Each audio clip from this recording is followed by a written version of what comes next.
2절 말씀에 하나님의 음성 있죠. 거기에다가 가로 열고 말씀이라고 적어 보십시오. 하나님의 음성 거기다가 가로 열고 말씀 가로 닫고, 그 뒤에 곧 그 입에서 나오는 소리를 있죠. 거기도 가로 열고 말씀 가로 닫고, 3절로 가보십시오. 그 소리를 가로 열고 말씀으로 또 가로 닫으시고, 4절로 가볼게요. 그 위에 음성을 가로 열고 말씀 가로 닫고, 그 뒤에 그의 위험찬 소리로 거기에도 말씀이라고 적으시고, 5절에 하나님은 놀라운 음성을 이라고 되어 있죠. 가로 열고 말씀 그리고 가로 닫고 그래 놓으시고, 6절 위에다 소제목을 이렇게 좀 달아보십시오. 6절 위에다가 말씀으로 하시는 일, 말씀으로 하시는 일. 7절 위에다가 또 소제목을 하나 달아보십시오. 말씀으로 그렇게 하시는 이유, 말씀으로 그렇게 하시는 이유. 그렇게 해놓고 묵상을 하시면 묵상이 좀 여러분들에게 쉽게 와닿지 않을까 싶습니다. 자, 2절을 그럼 이제 다시 보죠. 하나님의 음성 말씀, 곧 그 입에서 나오는 소리를, 말씀을 똑똑히 들으라. 이렇게 말씀합니다. 거기 똑똑히 있죠. 그 똑똑히는 여러분이 잘 아는 단어세요. 샤마입니다. 샤마. 우리는 말씀을 듣는 것과 순종하는 것이 단어 자체가 구별되어 있잖아요. 그런데 이 히브리어는 말씀을 듣는 것과 말씀을 따라 순종하는 것이 구별되어 있지 않습니다. 이건 같은 한 몸으로 붙어 있어요. 말씀을 듣는다는 것은 그 말씀대로 순종하는 것과 같습니다. 그래서 샤마라는 단어. 그래서 이 시대에는 한 200m 멀리 떨어져 있어서 그가 입은 옷이 구별되지 않고 얼굴이 잘 구별되지 않지만, 누가 주인인지 누가 종인지 알 수 있는 명확한 방법은 주인은 서서 말하고, 그리고 종은 무릎을 꿇고 말씀을 들었다라고 하는 거죠. 그때 표현이 샤마입니다. 그런데 여러분, 똑똑히도 샤마고요, 원어를 보니 들으라도 샤마예요. 지금 원어 성경을 보면 샤마, 샤마로 반복되어져 있어요. 반복하는 이유가 뭐죠? 강조하기 위하기 때문이죠. 강조하는 이유는요, 중요하기 때문에 그렇습니다. 그러니 여러분, 2절 말씀을 이렇게 풀어서 해석해 보면 그런 거죠. 순종을 목적으로 들으라는 거예요. 우리가 큐티하는 이유는 순종하기 위함이다라는 거예요. 삶으로 살아내기 위함이다. 그러니까 순종을 목적으로 말씀을 들어야 된다. 순종이 결론이 되게 해야 한다. 순종까지가 듣는 거다. 손과 발이 가는 적용까지를 다 하고 난 다음이 저 큐티 했어요 라고 하는 거죠.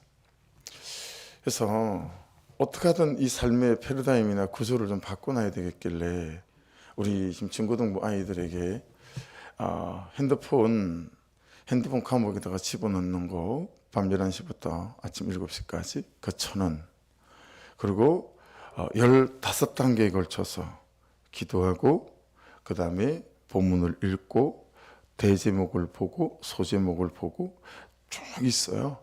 그걸 아침에 다 녹음을 해서 저한테 보내거든요. 그럼 1,000원이에요.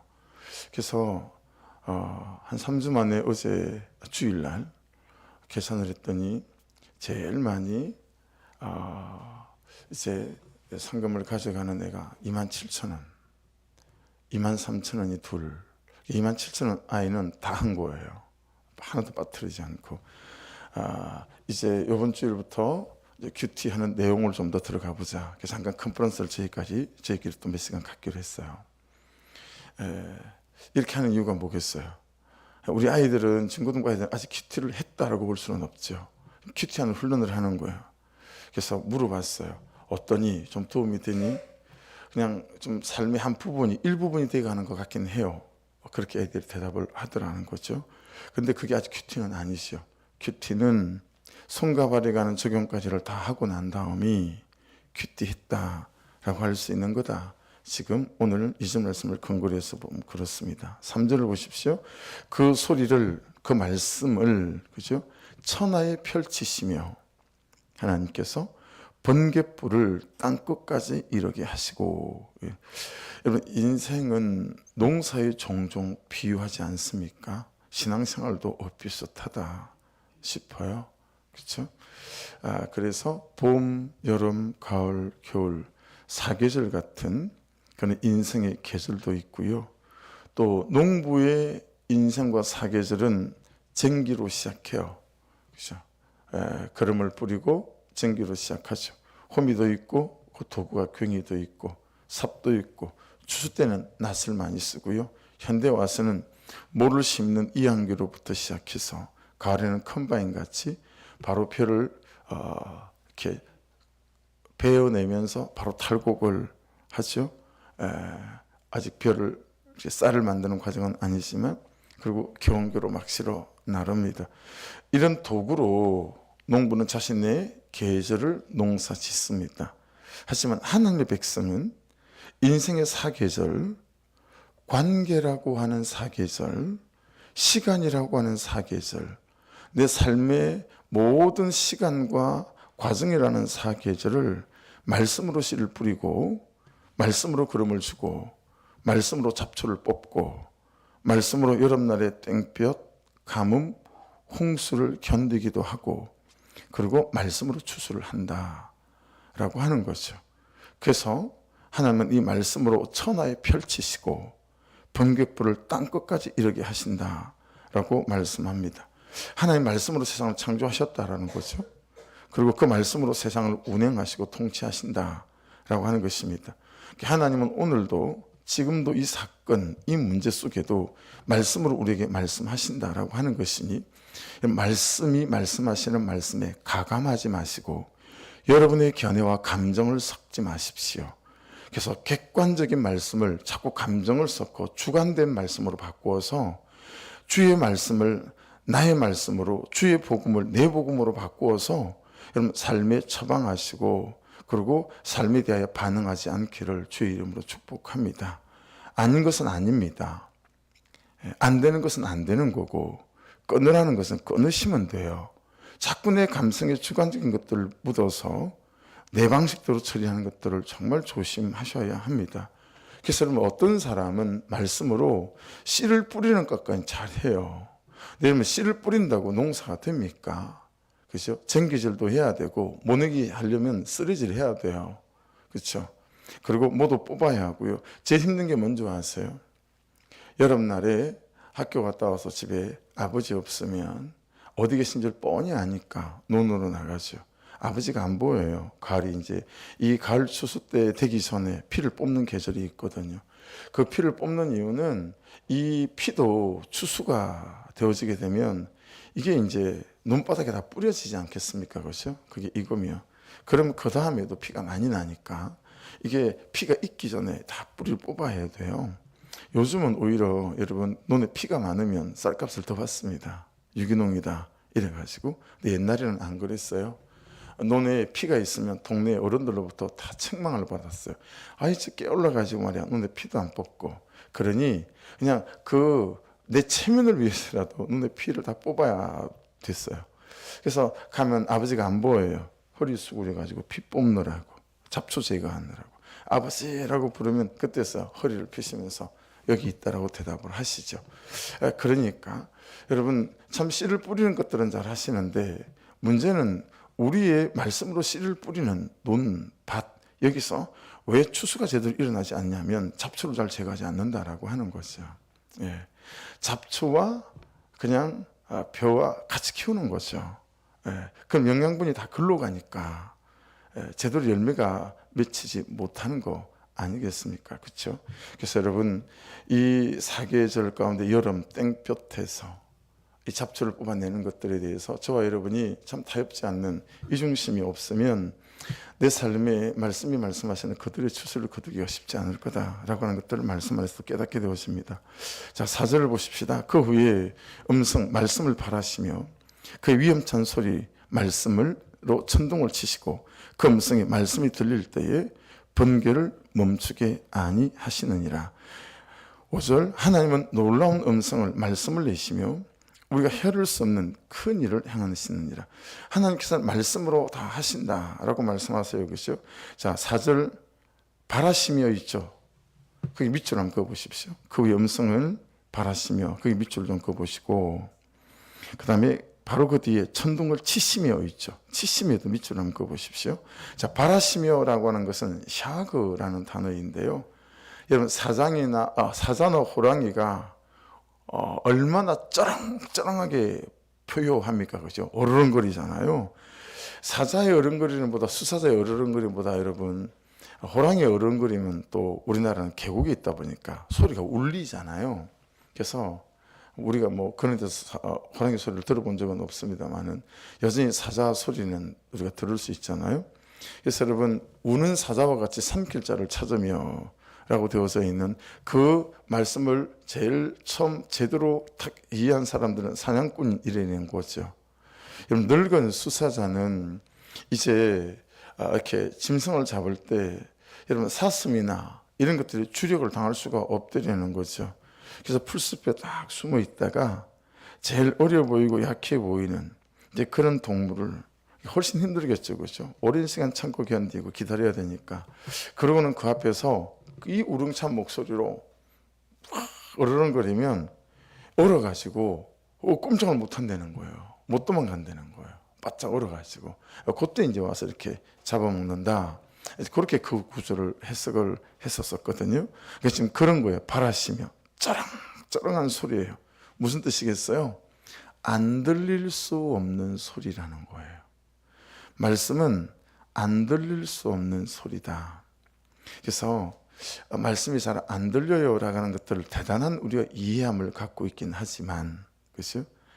심령 깊숙이 와서 나를 탁 터치하지 못하는 것, 그런 것들에 대한 깊은 이해를 우리가 갖고 있지만 지금 말씀은 안 들릴 수 없는 큰 소리다. 그렇게 말씀하세요. 천둥을 치시며, 이 치시며도 람이란 단어인데 엄청 큰 소리라고 하는 거예요. 그런 것들로 우리 가운데 말씀하신다. 그래서 여러분, 때때로 어때요? 말씀은 사건 속에서 말씀하시죠. 우리가 일어나는 삶의 현실, 이런 것 가운데서 말씀을 하시죠. 그래서 사건인데 그게 말씀으로 내게 들려요. 그렇죠? 말씀으로 내게 들려요. 그런 거죠. 그 소리가 얼마나 크고 강력한지 그 음성이, 말씀이 들릴 때 번개를 멈추게 아니하시느니라. 번개마저도. 그렇죠? 이 번개라고 하는 것은 아카브입니다. 유념의 삶 잘 적어놔 보십시오. 아카브인데 뜻이 이 뜻을 보고 앞에 모든 음성과 소리가 말씀이구나, 이걸 온전히 이해하게 됐어요. 이 번개 아카브의 뜻이 뭐냐면 발꿈치를 잡다예요. 발꿈치를 잡은 사람이 누구죠? 야곱이죠. 야곱의 이름이 발꿈치를 잡은 자입니다. 형 에서의 발꿈치를 잡았잖아요. 먼저 나가고 싶어가지고. 그렇죠? 음흉하게 공격하다, 쾌활하게 공격하다, 이런 뜻도 있어요. 아카브는. 또 대신 들어 앉아요. 내가 앉아야 되는데 지가 대신 들어 앉아 있어요. 찬탈하다, 빼앗다, 그런 뜻이죠. 이 찬탈하다도 야곱의 뜻입니다. 형의 장자권을 자기가 찬탈하지 않습니까? 그렇죠? 이게 이런 뜻이에요, 여러분. 그렇게 보면 좀 해석이 되지 않아요? 사단의 공격이든 사람의 공격이든 현실의 공격이든 내 안에 정욕이 나를 공격하는 것이든 어떤 중독이 있든, 여러분, 그것을 멈추게 하는 게 뭐예요? 주의 말씀이다 라고 하는 거예요. 그 주의 말씀을 어떻게 할 때? 듣고, 그렇죠? 그 말씀을 액면 그대로 순종하게 되어지게 될 때 멈출 것들이 멈춰지고 고칠 것들이 고쳐진다, 끊어질 것들이 끊어진다 라고 하는 것이니, 여러분, 정말 사모함을 가지고 하나님 말씀을 단 한 자락을 읽어도, 하나님 말씀을 단 1분을 들어도, 하나님 내가 예배 가운데 5분을 앉아 있어도 말씀이 들리는 은혜를 허락해 주십시오. 어르렁거리는 사자의 표요처럼 그렇게 말씀이 내 심령에 울려 퍼지게 도와주셔서, 그래서 말씀 앞에 부복하여 엎드려 네 주님, 오늘 이 말씀대로 제가 살겠습니다 고백할 수 없는 그런 하나님의 음성으로 말씀이 나를 치고 나를 때리는 그 은혜만 있다면 이보다 더 큰 은혜가 참 무엇일까? 그러니까 여러분, 우리가 참 잘못 기도를 배우고 잘못 기도의 제목을 삼았고 참 잘못 기도해왔다, 이런 것들을 어린 아이 때부터 우리가 가르쳐야 되지 않겠는가라고 하는 것이요.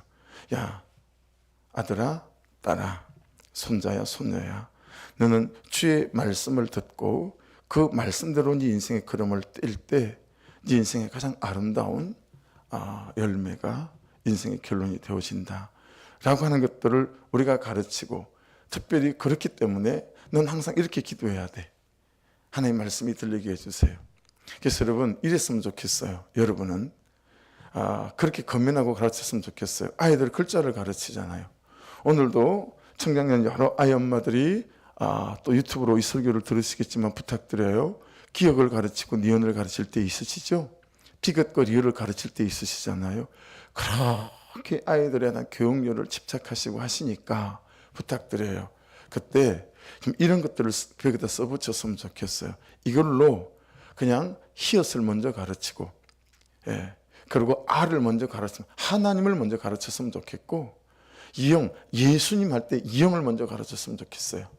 그리고 기도할 때 기억을 먼저 가르쳤으면 좋겠고, 말씀할 때 미음을 먼저 가르쳤으면 좋겠고, 예배할 때 이영을 먼저 가르쳤으면 좋겠어요.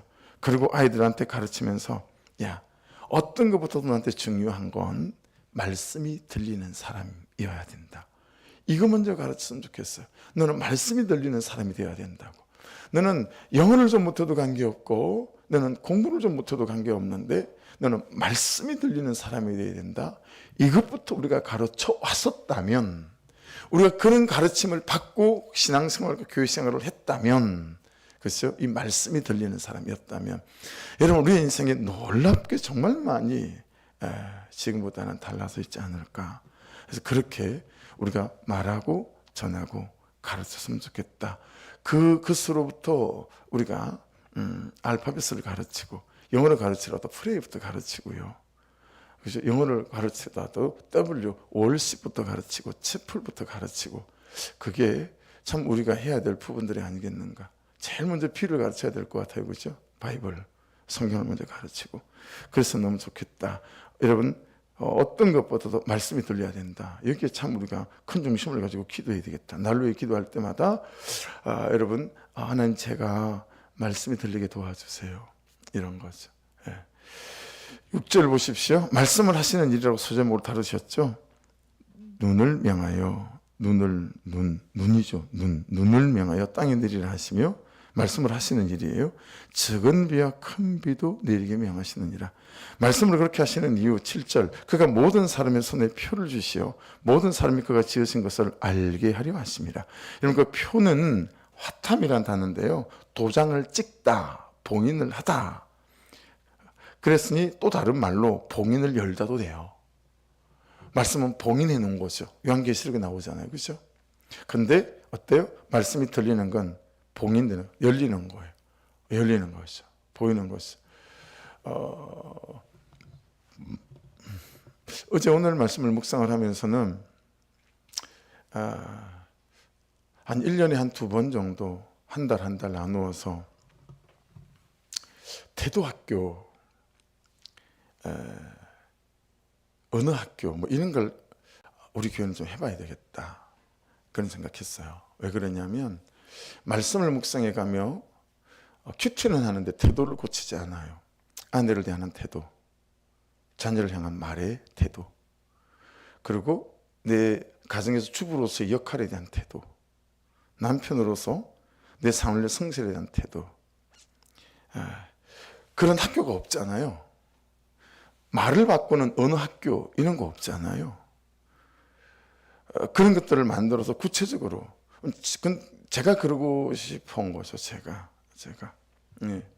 월요일날 아내랑 뭐 이렇게 얘기를 나누면서, 그냥 제가 그렇게 태도를 표현하지 않아도 될 만한 건데, 사소한 건데, 내가 조금 아내를 언짢게 하는 태도를 지금 딱 기억이 나지 않아요?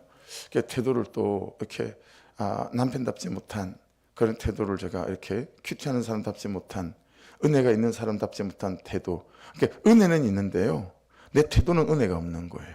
이게 달라요. 은혜가 있지만 내 태도는 은혜가 없어요. 왜냐하면 그렇게 너무 오래 살아왔어요. 그래서 여러분, 우리 서로가 왜 말을 그렇게 하니? 왜 당신은 태도를 그렇게 해요? 그렇게 여러분 말을 할 수는 있어요. 그렇지만 이렇게는 말하시면 안 돼요. 태도를 이렇게 하면서 뭐? 기도한다고? 아니에요. 그건 우리가 그런 게 아니에요. 여러분, 은혜는 있어도요, 우리 태도는 그렇게 나갈 수 있어요. 왜냐하면 이 태도가 아직 정신을 못 차렸고, 이 태도는 아직 은혜로 훈련받지 못했다라고 하는 거죠. 예, 그런 측면에 있어서 참 우리의 태도 학교가 좀 우리 교회는 1년에 한 2번 정도 있고, 언어 학교 1년 정도 한 2번 정도 있고, 시간 사용에 대해서 또한 한 주 정도, 이번 주간은 시간 사용에 대한 이걸 좀 바꾸기 원하는 그런 주간입니다. 그런 식으로 가지고 구체적인 우리의 삶을 말씀으로 좀 만지기 시작한다면 우리가 훨씬 더 하나님 보시기에 합당한 사람으로 세워져 가지 않겠는가, 그런 생각을 하게 되어졌습니다. 여러분, 말씀을 따라가면 말씀으로 어떻게 하시는 것도 보게 하고, 할렐루야, 말씀으로 안 되는 것도 보게 하시고, 또 말씀으로 그치게도 하시고, 말씀으로 시작하시게도 하시고, 말씀으로 고치시게도 하시고, 그렇죠? 그런 역사가 나타나게 될 줄로 믿습니다. 그리고 그런 은혜가 저와 여러분에게 있기를, 우리 온 교회 성도들에게 있기를 주의 이름으로 축복합니다. 하나님이 창조주이심을, 하나님이 통치자이심을, 하나님이 다스리고 주관하시는 세상과 그리고 사람의 주인 되심을 알게 하시려고 그가 모든 사람의 손에 표를 주시어 모든 사람이 그가 지으신 것을 알게 하려 하십니다. 우리 가운데 말씀을 주셨다. 이 음성, 말씀과 같은 뜻을 가진 동의어가 하나 나오는데요. 10절에 가보실래요? 10절에 하나님의 입김, 오늘 소리, 말씀과 동의어입니다. 하나님의 입김이 얼음을 얼리게 하고 물의 너비를 줄어들게 하느니라. 여러분, 이 하나님의 입김, 물의 너비를 줄어들게 하기도 하고, 뭐가 생각나세요? 홍해가 생각나시죠? 요단강도 생각나시죠? 그렇죠? 홍해 물을 마르게 하셨잖아요. 요단강의 물을 카페처럼, 요단강은 여러분 무릎을 갈라진 게 아니에요. 성경을 원어로 살펴보면 요단강 물은 카페처럼 말려 올라갔어요. 말려 올라간 거거든요. 그러니까 이게 여기 하나님의 입김이 그렇게 하셨다는 거 아니겠어요? 말씀이 그렇게 하신다는 거예요. 그래서 여러분, 이 아침에 주의 이름으로 말씀으로 선포합니다. 여러분 앞에 어떤 홍해 같은 사건이 있다 할지라도 말씀은 여러분 그 홍해 같은 사건을 갈라지게 만들 수 있고, 요단강 같은 삶의 문제들을 말려 올라가게 하셔서 가나안 땅으로 들어가게 하시고 홍해를 건너게 하는 역사가 있을 줄 믿습니다. 예, 믿습니다. 그렇죠? 이 하나님의 입김이라고 하는 것은 네샤마, 네페시, 루아오 여러 단어로 교차 사용하거든요. 창세기 2장 7절 말씀으로 근거로 한다면, 자, 이제 익숙하시죠? 하나님이 진흙으로를 만들어 놓으시고 생기를 불어 놓으시다 생명, 존재가 됐다. 그 생기가 루아흐란 말이에요. 예, 그 단어예요. 이게 하나님의 입김. 여러분, 말씀이 어느 정도인지 아시겠죠? 오늘 이 시대에 우리는 이 말씀이 하나님의 입김이에요. 그죠? 그래서 말씀이 없이 하루를 시작하는 건 진흙 같은 인생이 될 수 있으나, 여러분, 말씀으로 시작하면 내가 생명, 하나님과 함께 하시는 존재가 되어져서 이 하루를 살아가는 은혜와 역사가 있게 될 줄로 믿습니다. 예. 그리고 14절 위에 그대가 아느냐라고 큐티책에 소제목이 달렸죠. 여러분, 이렇게만 말씀을 드려볼게요. 거기 14절에 가만히 서서 있죠. 가만히 서서. 욥이야 이것을 듣고, 엘리야가 지금 말하는 거예요. 가만히 서서. 이건 뭐예요? 시간과 공간의 구별입니다. 적어도 우리가 하루 중에 어느 분명한 시간이, 공간이 구별되고 시간이 구별되어져서 가만히 서서 말씀 앞에 서서 하나님 앞에 서는 시간이 필요하다는 거죠. 이것이 제일 잘 사는 길이고 잘 가는 인생이고, 좋은 길이죠. 그 뒤에 하나님의 오묘한 일을 깨달으라 있죠. 빈이라고 적어 놓으십시오. 빈. 이건 말씀이 들리는 것을 말합니다. 공간과 시간을 구별해서 말씀이 들려야 된다. 여러분, 정말 사모함으로 기도해야 될 일입니다. 거기에 모든 대답이 있어요. 자, 14절부터 18절까지를 요약을 하면 이렇습니다. 말씀으로 하나님을 묵상하라는 거예요. 말씀으로 현실을 묵상하라는 거예요. 말씀으로 나를 묵상하라는 거예요. 그래서 말씀으로 나를 해석하고, 말씀으로 현실을 해석하고, 말씀으로 지금 내 삶에 펼쳐진 사건을 해석하라는 거예요. 할렐루야. 그때 말씀이 깨달아질 거라는 거예요. 이 현실이 깨달아질 거라는 것이죠. 내 자신이 깨달아질 거라는 거예요. 그러면 말씀이 지적하시는 대로 고쳐라, 끊어라, 시작해라.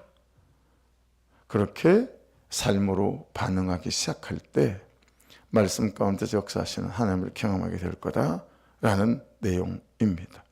예. 그러면서 19절, 20절은 엘리후가 욥에게 우회적으로 표현하는 거거든요. 엘리후는 욥이 함부로 하나님께 말하는 것을 책망하기 위해서요, 우회적으로 그에게 하나님께 할 말을 가르쳐 달라고 한 후에 자신은 무지해서 하나님께 할 말을 알지 못한다라고 말했다라고 하는 것입니다. 그러니까 좀 더 직선적으로 생각 없이 함부로 하나님께 말함으로 어찌 하를 자초하느냐, 그런 책망의 말을 엘리후가 한 거죠. 예.